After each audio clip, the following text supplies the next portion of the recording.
Agora eu vou falar um pouco sobre um hormônio conhecido como somatostatina, que foi isolada pela primeira vez em meados de 1973, a partir do hipotálamo de ovinos.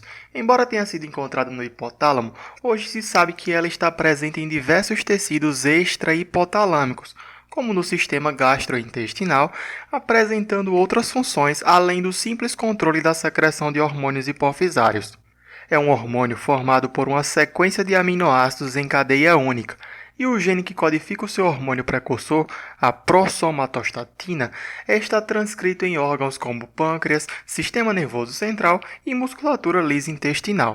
É importante lembrar que existem duas moléculas biologicamente ativas de somatostatina: a somatostatina 14, com 14 aminoácidos, e a somatostatina 28, com 28. Ambas possuem ação predominantemente inibitória, tanto para a secreção do hormônio estimulante da tireoide quanto para a secreção do hormônio do crescimento. E, por isso, a somatostatina também é conhecida como hormônio inibidor do hormônio do crescimento. O efeito inibitório da somatostatina é associado à diminuição do AMP cíclico. Para entender esse mecanismo de cascata atrelado ao AMP cíclico, é necessário entender a participação da proteína G inibitória nesse processo. O AMP cíclico é o mediador comum da ação de muitos hormônios e é formado pela ativação de uma enzima plasmática, chamada adenilato ciclase, que converte o ATP em AMP cíclico, como consequência da interação entre um hormônio e seu receptor específico. Essa enzima pode ser estimulada ou inibida mediante a participação da proteína reguladora do nucleotídeo guanina, conhecida como proteína G, que temos entre seus subtipos a proteína GS estimulante e a proteína GI inibitória, localizada no lado citosólico da membrana plasmática. Quando a subunidade alfa das subunidades alfa, beta e gama está unida ao GDP, a proteína G está inativa. A união hormônio-receptor promove a fosforilação do GDP em GTP e a ativação acontece. A subunidade alfa, agora unida ao GTP, desloca-se na membrana desde o receptor até uma molécula de adenilato ciclase, ocorrendo sua ativação. Depois de ativada, a adenilato ciclase catalisa a produção de AMP cíclico a partir de ATP. O sinal continua dentro da célula com a união do AMP cíclico com a proteína quinase, que, quando ativada, realiza a fosforilação e pode induzir mudanças em rotas metabólicas.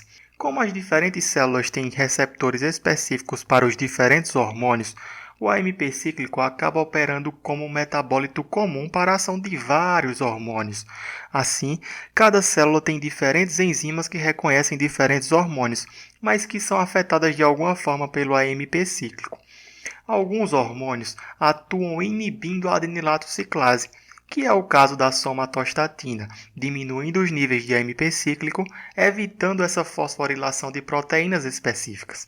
Esses hormônios, ao se unirem aos seus receptores específicos, ativam a proteína G inibitória, homóloga estruturalmente à proteína G estimulante, certo?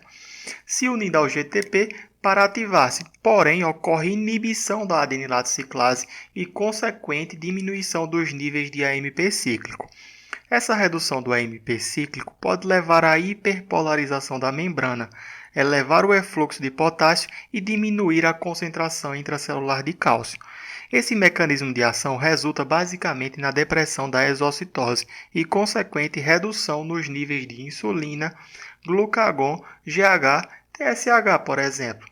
A somatostatina hipotalâmica, associada inicialmente à inibição do hormônio do crescimento, inibe também a liberação de TSH, tanto em vivo quanto in vitro, através do mesmo mecanismo citado anteriormente da atuação da proteína G inibitória.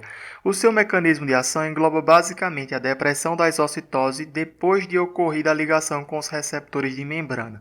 É válido ressaltar que a idade avançada atua no hipotálamo como um estímulo para a produção de somatostatina, e a somatostatina reduz a secreção de GH. Logo, todos os efeitos do GH, inclusive o crescimento, são reduzidos. A somatostatina também é produzida no estômago e sua atuação visa a inibição da secreção de HCl.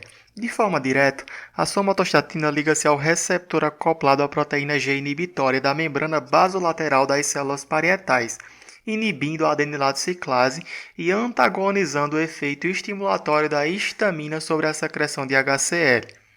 A somatostatina inibe também células secretoras de histamina, induzindo diminuição da secreção ácida das células parietais, e inibe a secreção de gastrina, o que reduz também a secreção ácida.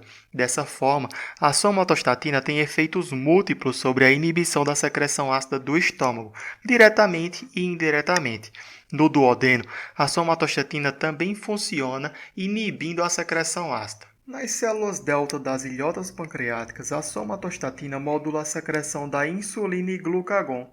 A somatostatina inibe praticamente todas as funções pancreáticas, intervindo indiretamente na regulação da glicemia. A secreção da somatostatina é regulada pelos altos níveis de glicose, aminoácidos, ácidos graxos e de diversos hormônios gastrointestinais liberados no trato gastrointestinal superior em resposta à ingestão de alimentos. Por sua vez, a somatostatina apresenta efeitos inibidores múltiplos, não somente o de agir nas próprias ilhotas pancreáticas como redutora da insulina e glucagon, mas também inibindo a secreção de polipeptídeo pancreático, diminuindo a motilidade do estômago, do duodeno e da vesícula biliar e diminuindo a secreção e absorção no trato gastrointestinal. Reunindo todas essas informações, percebe-se que o principal papel da somatostatina é prolongar o tempo em que os nutrientes alimentares são assimilados pelo sangue.